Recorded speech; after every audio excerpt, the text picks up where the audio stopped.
Natalie is literally like, we had to shift our presentation to the last slot because she is literally just finishing up Growing Peace Camp with some kiddos. But I'm going to talk a little bit about the role of Hip Hop Congress in H2E2 as supporting student organizations at schools. So I'm going to share just a quick illustration. If y'all can see that, just a flyer that we could use to basically introduce this idea of Hip Hop Congress youth chapters. As we were discussing all of the facets of hip hop and education, it came out from multiple sides that youth empowerment, developing student leadership, and giving them real world experience really in organizing within their communities is a key element in them being able to apply all of the knowledge that they would learn from these courses. And so it made sense that the chapter model for Hip Hop Congress, which was originally developed for a college university level, should be revisioned so that it's accessible to high school age. We actually have had high school chapters throughout our history, but this is really an opportunity for us to truly support a high school model of chapter. And real quick, just so people are familiar with the motto of Hip Hop Congress, which I've always loved, is that you don't join Hip Hop Congress joins you. And why I like that is because it keeps the autonomy in the communities that are organizing and that are aligning with the Hip Hop Congress mission.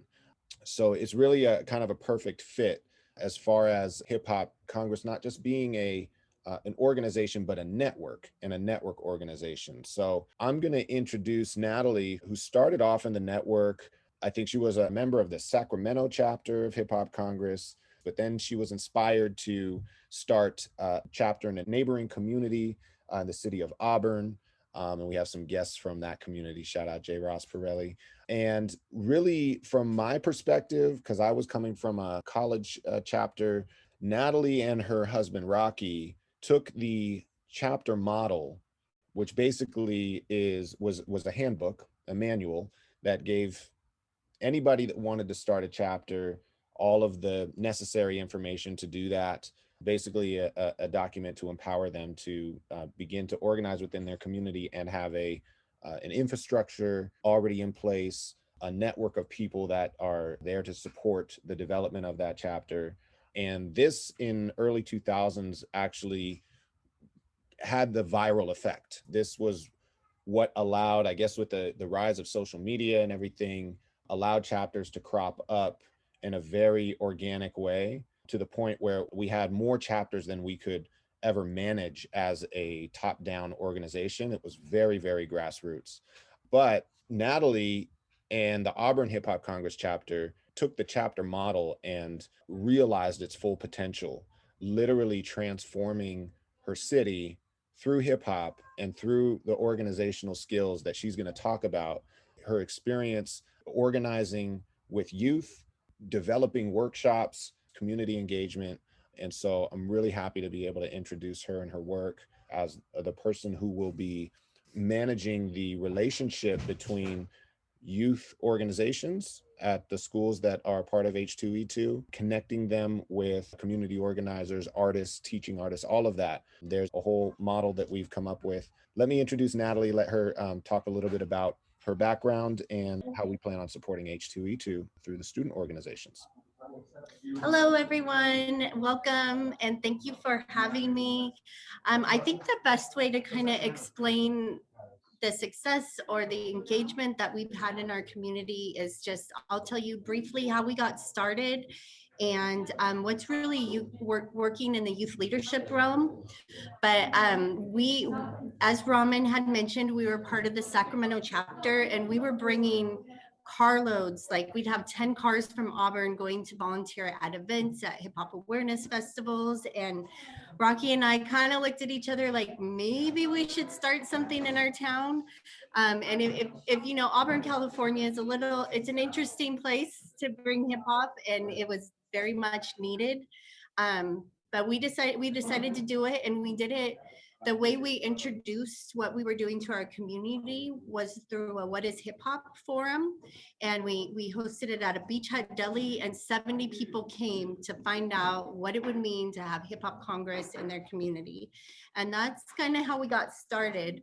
And then our youth chapter was literally my daughter and two of her friends in a car going to Sac State to listen to Chuck D speak. And we decided that moment we had a youth chapter, and what we did was go to cool events. And that was how we started. And this evolved into connecting our artist community with the young people, because we already had a really good network, and we were working with artists and doing shows.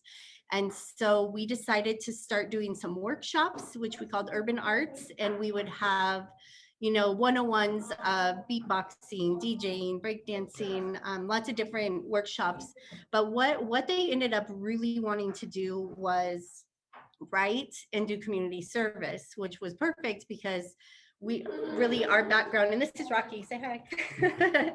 Our background really contributed to connecting with our community and offering community service for kids who either got in trouble or they needed it for college.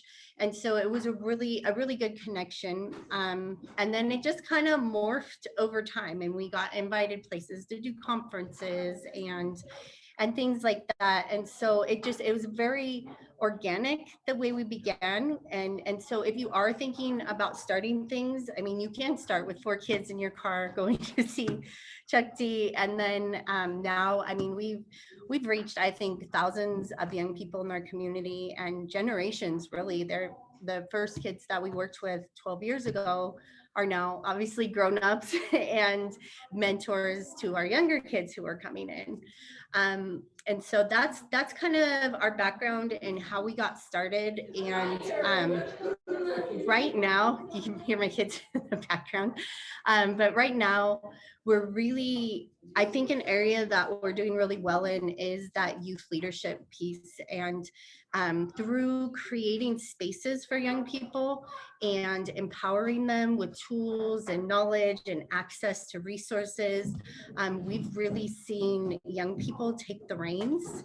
And I mean, it's a really good year for that. And we almost could step back, not completely, but the kids are really, the young people that we're working with are really running things, and they're working to make change in their community. They can host events, they're leading the workshops. It's a pretty amazing thing to see. And, so you have that youth leadership piece, and then the connection to the communities. So our young people get asked out to perform to different events, or to, Rocky does videography. He had a nice little crew that got asked out, and actually they're getting jobs. Entrepreneurism is a piece of this, through connecting to the community. And working, and then we talk about the artist integration. So young people who have some sort of musical skills or are interested or even are fans of hip hop, we have been able to partner them with our pretty vast network of artists that want to reach out to kids and want to have those teaching artist opportunities. We've worked with just really some fantastic artists in the area. And yeah, and I don't know, is there anything else? We're also very intergenerational too. We really believe in connecting the young people with mentors and elders to see, what they can learn from each other, really. And sorry, it's a little noisy in here. We're running a peace camp, which is a good example of what I'm talking about. We have 4 years old to however old we are, right? We're at the end of a very full week. Well, that's the only thing I say. Hi, everyone. Rahman, is there anything else? I'm going to share a page real quick just so folks can see what the youth chapter component would be for H2E2. So give me just 1 second.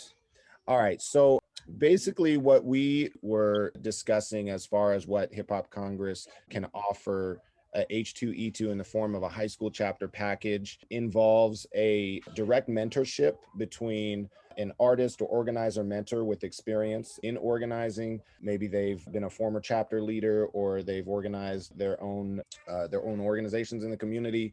We would be basically vetting them and connecting them with a chapter that is a part of the H2E2 grant program. So that grant money could go towards things like having an artist mentor meet with a student group 2 times a week on separate days, giving them direct guidance, how to build a team, how to connect with their community, how to secure funding, helping them sort of visualize what their strengths and weaknesses are.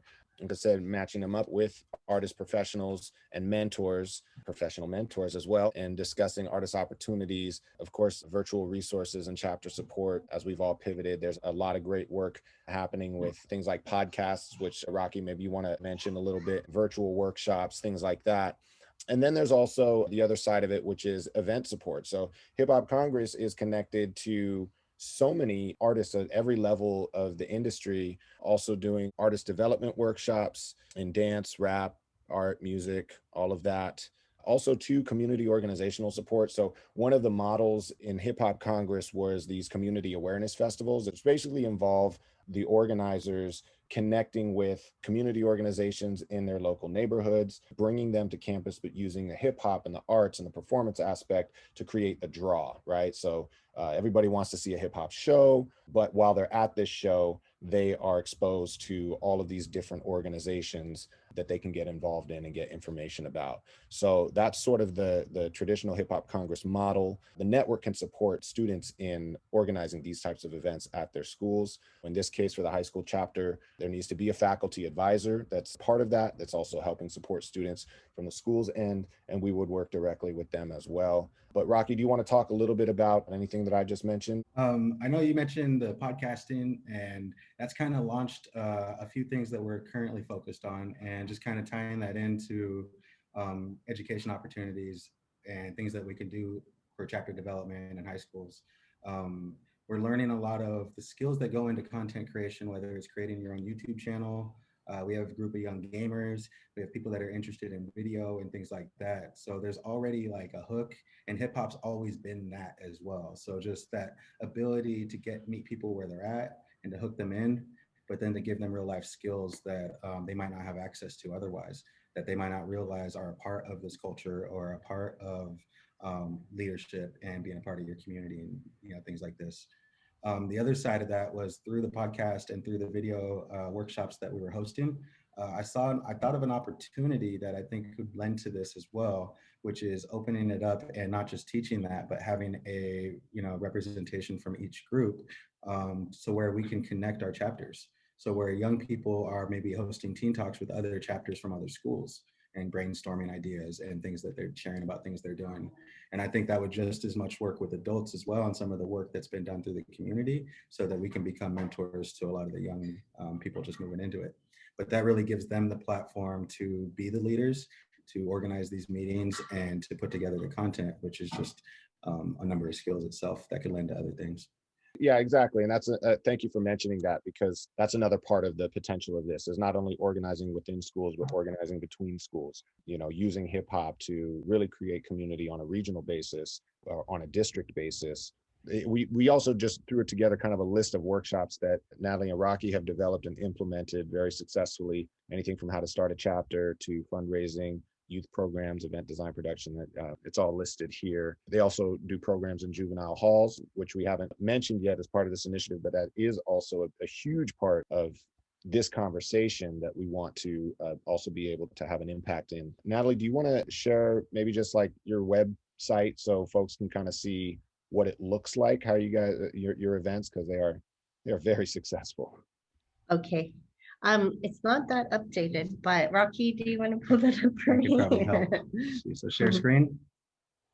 Yeah, Yes. we got it. Also, you had mentioned it, Rahman, and I won't take any time on it, but I do think it's really important to just note that there's a lot of changes coming down through the juvenile justice system right now. and everybody's just figuring it out. But pretty soon here, there's going to be a whole new challenge with kids from, you know, high school up to 25 in the juvenile halls.